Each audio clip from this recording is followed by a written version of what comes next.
Let yourself arrive. There is no correct way to begin. Let the day finish without your supervision. Allow the day to finish without your supervision. A man was crossing a river, and his sword slipped from his belt and fell into the water.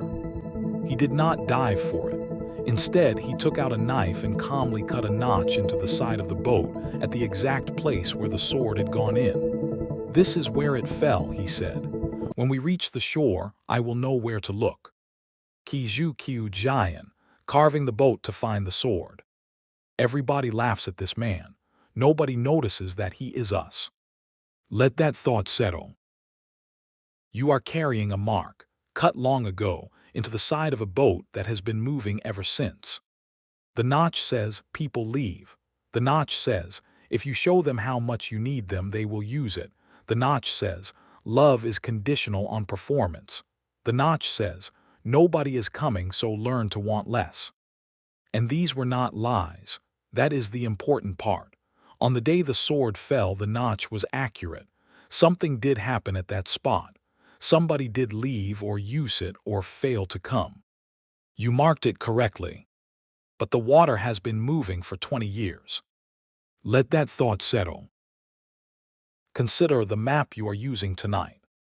Consider that you are protecting yourself, right now, this week, from people who have never once given you a reason to. That your caution with your partner was designed for somebody else.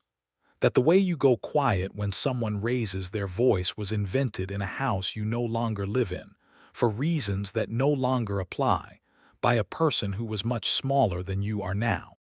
You are reaching into a river that has already carried the sword away, and you are certain of the place, because you cut the mark yourself. Let that thought settle. There is another old story, and it turns the other way. A man on the frontier lost his horse. His neighbors came to console him. "Perhaps this is good fortune," he said. Some months later the horse returned, bringing a fine wild horse with it. His neighbors came to congratulate him. "Perhaps this is misfortune," he said. His son rode the wild horse, fell, and broke his leg. The neighbors came to console him. "Perhaps this is good fortune," he said. The next year war came, and every able young man in the district was conscripted, and 9 in 10 did not return. The son, with his broken leg, stayed home and lived. Sai Wang Shima, the old man of the frontier, loses his horse. We usually take this as a lesson about fortune. Tonight, take it as a lesson about certainty. The old man refuses to notch the boat. He will not carve his conclusion into the wood. He holds the event lightly, because he knows that he is in the middle of it, and that the meaning has not finished arriving. Let that thought settle.